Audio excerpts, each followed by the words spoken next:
Not all failures are created equally. We're exploring the right kind of wrong, and in particular some excellent examples that resonated with me from this book. Now, it's important to realize that not all failures are created equally. A failure is when an outcome deviates from a desired result, in essence a lack of success. And sometimes errors and mistakes are unintended if there's a pre-specified standard. So for example, if you put the milk in the cereal cupboard instead of the fridge, or if you chop off the incorrect leg, then that is a mistake or an error. But a violation is defined as a deliberate action that causes harm.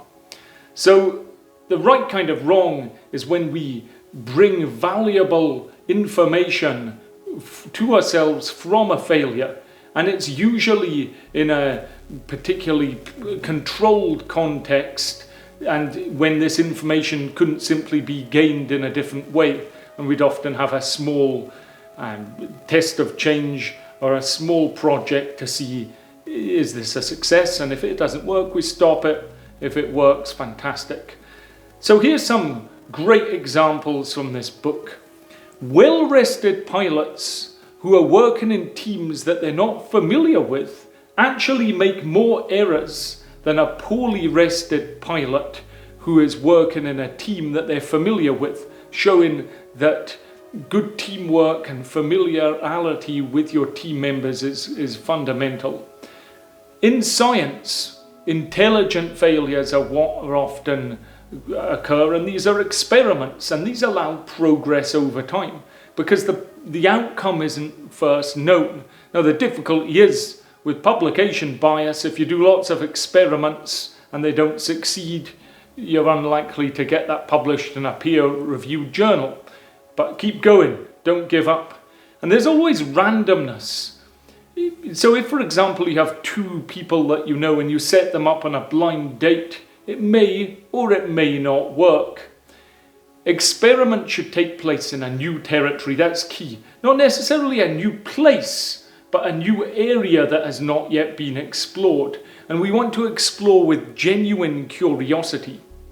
So a paradoxical example is in a hospital with well-functioning teams, and these may appear to make more drug errors than a less well-functioning team, but it's actually relating to psychological safety. The better functioning team felt more comfortable reporting errors than the poorly performing team, or perhaps they just had more time to report errors. Psychological safety in teams is key because it allows good learning, it allows people to speak up openly, and leadership is required to allow this to occur and nurture this. Trial and failure is a way to make progress, not simply trial and error. Be aware, we tend to pick up on negative things more than positive things, and also we're prone to a loss aversion. This is wanting to keep things that we have. I've heard about experiments that you give somebody a £5 mug and then you try and buy it off them, and when they don't have it, they think it's worth maybe less than £5, but when they own it, they'd only sell it for 10. That's not in that book. That's just a little bonus for you. In fact, I think it was from this book by Robert Cialdini that I've summarized. So check that video out if you want. Also, athletes think of failures in different ways. At least if you failed, you're in the game. At the end of the day, you'll miss 100% of shots that you don't take. And surprisingly, bronze medalists feel happier than silver medalists because they think they're lucky to have got to the podium rather than thinking if I did one little thing more, I would have got gold. So it's important to reflect about how you think about failure and make sure that it's useful to you. Inattention and neglect are not the right kind of wrong. These are basic failures, basic preventative errors. So if you're doing things too habitually, you have this risk of making a basic error by just thinking, I'll get through this. So that's why you may have a pilot who flies a lot. They've got a checklist rather than just trying to rely on memory. I need to check the current weather condition outside and adjust controls accordingly. And be aware of cognitive bias symptoms of how you interpret an error, because that's really important. An example would be if you're late to something, you'll think the traffic's bad. Whereas if somebody else is late, you may think they're not committed. And there's a concept where we believe we have more control over things than we actually do. So it's not unusual to blame yourself more than perhaps you should. There's a concept called temporal discounting, and it's a human trait, and it occurs in the future. We think what's going to happen in the future is less important than what's happening now. So often that's why things like dieting goes wrong.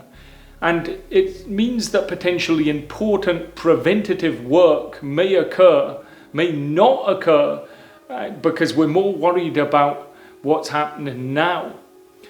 Failure proofing is this concept in which through design we can reduce the chance of extra errors occurring. So for example, you have a medication container and it may have a child-proof lock that you have to kind of press down and twist.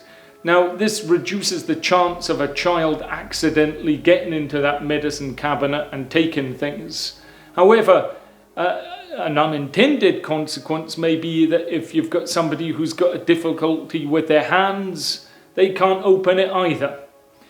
User-centered design in computers aims to reduce errors, and it's really interesting if you think about how a website is designed and where somebody may click, and you can design a computer thing so that you can be less likely to click on the wrong place. The right place to click now is just down below on the subscribe button, and another good place would be a like and share.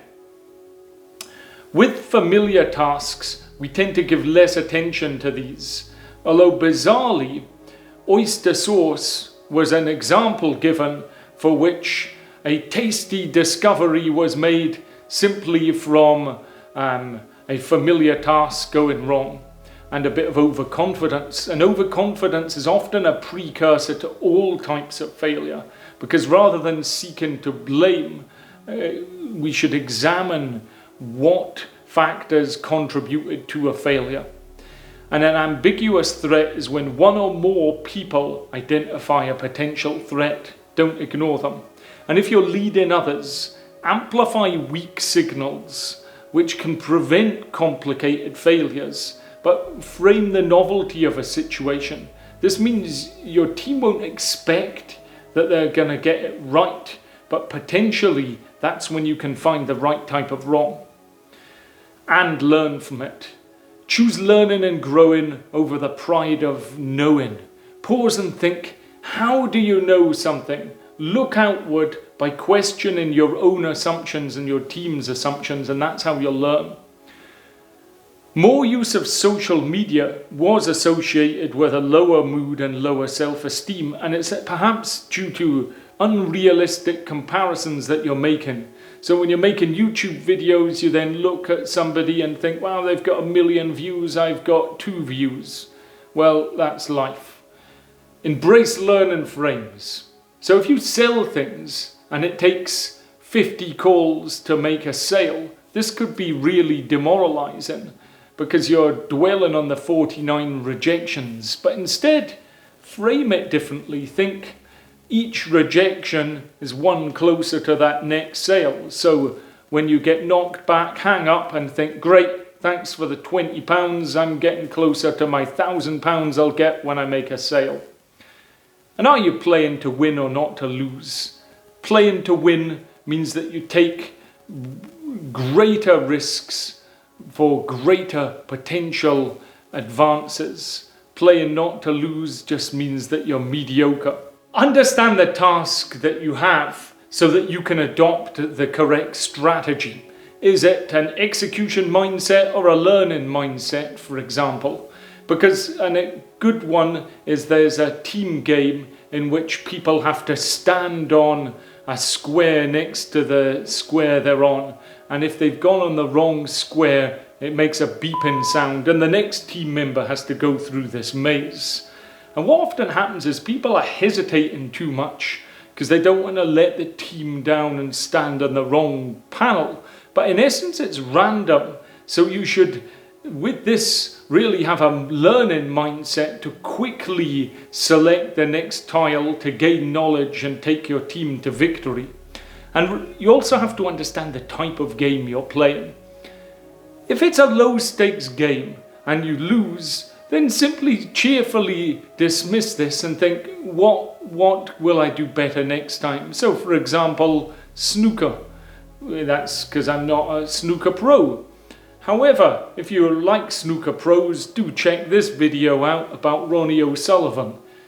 The thing is though, if for example you're cooking or learning a language and you make a mistake, unlikely any harm will occur from this. So recode how you deal with failures.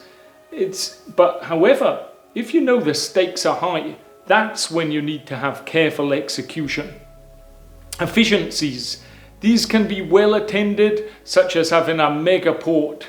So then you can have larger ships and that can reduce costs. However, unintentional consequences could occur from this. So for example, if in a pandemic like we all have lived through relatively recently, it may lead to staff shortages, and then delays will occur for that one mega boat, which impact massively on the supply chain to others. So think about the decisions you make and the potential impact that these can have on the future.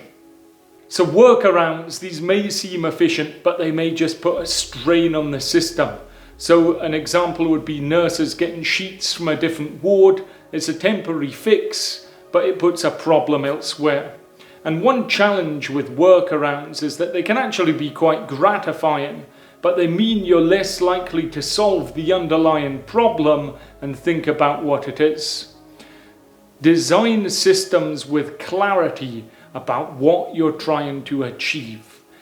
Aim to create a community of people thinking like scientists with this think and test hypothesis. Have psychological safety in your teams, believing it is safe to speak up so that we can bring mistakes to the forefront and allow people to make suggestions from outside the box.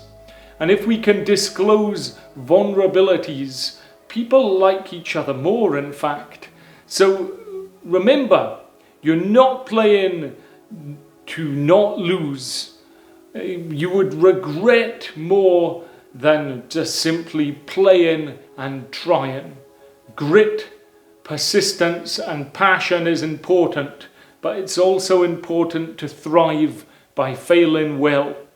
I'll see you next time.